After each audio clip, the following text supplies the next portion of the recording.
Welcome back, and if you've just joined us, today's show is all about successful women in business. And now we're also joined by Luna Venturi Wellington. Hello, Luna. Hello, Chris. So good to have you here. Thank so you. You're going to be telling us about show. you're going to be telling us about your business and how it all started. So tell us a little bit about your background. What did you want to do when you were small? I like to ask people that because people normally have ambitions when they're quite young. Yes, I first started dreaming of having my own translation career when I was a little girl. So really? When I was 12, I think that's what I kept saying to everyone, that I wanted to be a translator and an interpreter. Oh, wow. I had an early calling, if you like. Yeah. And but why that in particular? Why not? Like, because my usual one was, well, actually, I wanted to work in London Zoo and be an air hostess. At the same time? Kind of, yeah. I like both appeal to me. I like travel and I liked animals. Oh, yeah. I was going to say, if you were also a BA stewardess, I'd feel sorry for the poor monkeys and elephants if you were trying. You know, if you were in Barbados whilst they were waiting for their zookeeper. It's true. I digress. Sorry, back to you. That's all right. Yes, it's quite strange, I guess, to know so early on what you want to do for a living. But I have an auntie which speaks several languages, and I remember watching her speaking on the phone in French 1 second and then picking up the phone again and speaking English. And I was in awe of her, so I thought, that's it, I want to get into languages, and that's what I'm going to do. All right, so then when did the business idea come from? The business idea came from the desire to really join my passion for languages with my love for museums and art, and combining the two together and working in a field that I was passionate about. So I did some market research to check whether it would be a good niche to offer my services, and I had a very positive response, and museums and art professionals told me, yes, actually we find it really hard to find translators which have a specific art terminology and cultural sensitivity. So I saw a gap in the market, if you like. Wow. And then how was it setting your business up?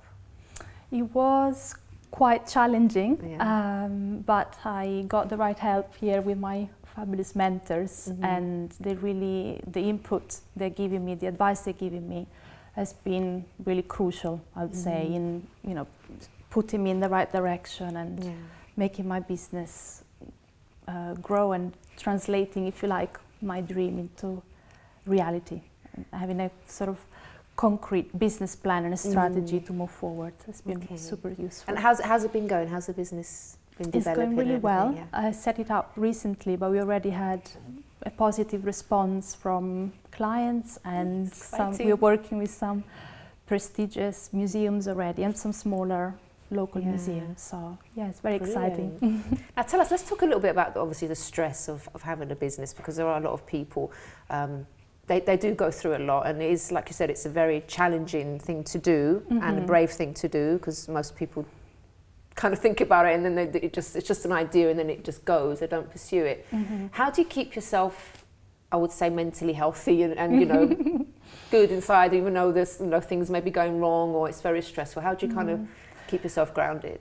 I think that over the years I developed a few techniques to cope with stress. Having worked as a conference interpreter, doing translations simultaneously in real time, I came up with some techniques to keep stress under control, and it's a mixture of breathing techniques and just staying focused on what you're doing, why you're doing it, and that really helps me to not lose my focus, if you like. And I also have a little girl, and I find that it's great, just painting with her, or it really helps me to switch off and take my mind off everything and keep things in perspective as well.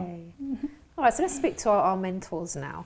So obviously we've got two great stories here of people that really went for their dream and they're doing really well. Do you think it takes a certain type of person to be able to do something like this, or do you think anyone can, with the right guidance and with the right help, they can develop a business? What do you think? Yeah, I think that everyone has an equal opportunity and a chance to be a successful entrepreneur.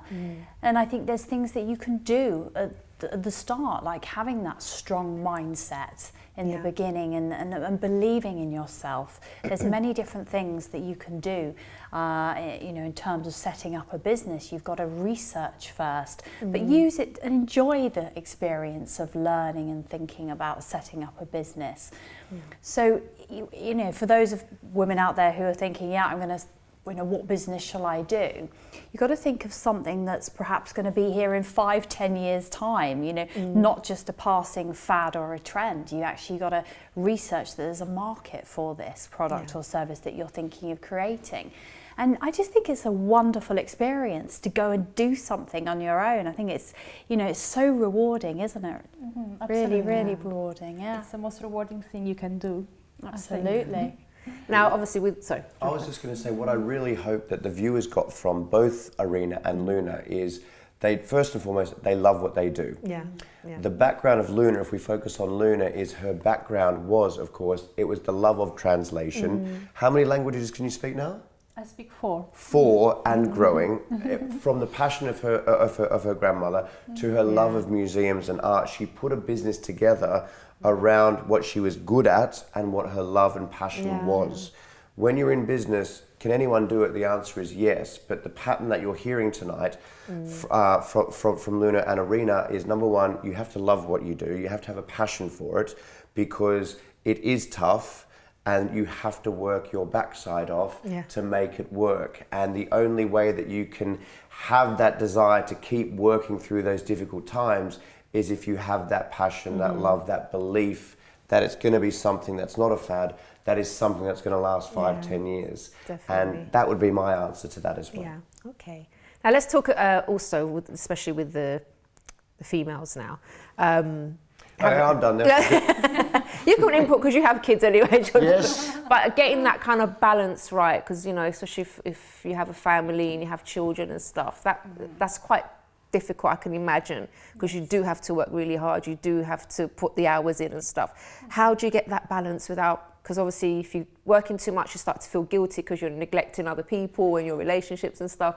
But then if you don't put enough work in, it's not going to take off. What do you think? The problem that entrepreneurs face and business owners face is that, you know, I have so many people come to me, they're so stressed, you know, their time management skills, they don't have any, you know, when they start up. So it's very, very difficult to balance, especially when you start up a business. You're doing everything from the invoicing to the accounts to answering the phone to doing the social media strategies, the marketing, the sales.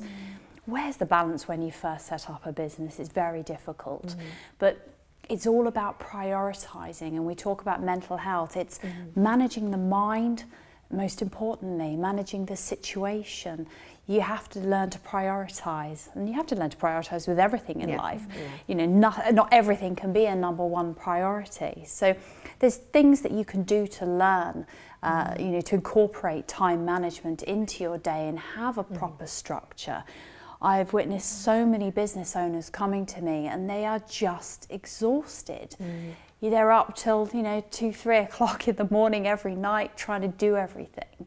And of course it's that balance that's needed. They feel they have to stay up all night to get the sales in, to bring the money in.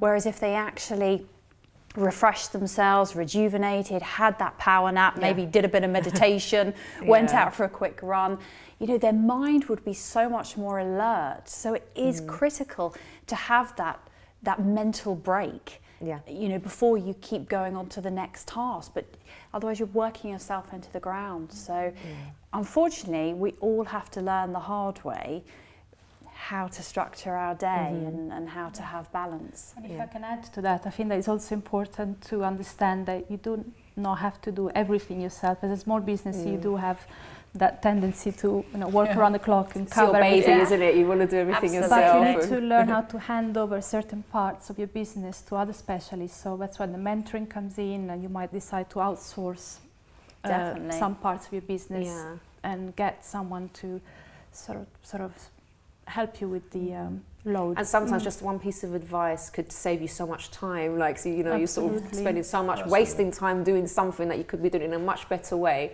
when you've got that support there and those ideas coming from someone. I say learn what your strengths and your skills are, and learn what you don't actually like doing, and then outsource it, because there's nothing worse than doing things that you don't like. I used to spend hours keying in receipts and things, outsourced to an accountant. Just learning what you actually enjoy and what you don't is key, because like you say, you can get somebody in to do it. Yeah, definitely.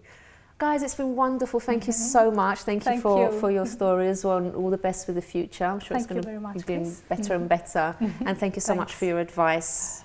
Brilliant. And we'll see you again soon, Jonathan, as well. All right, guys, so after this quick break, I'll be giving you my personal advice on how to deal with challenging situations. So don't go away.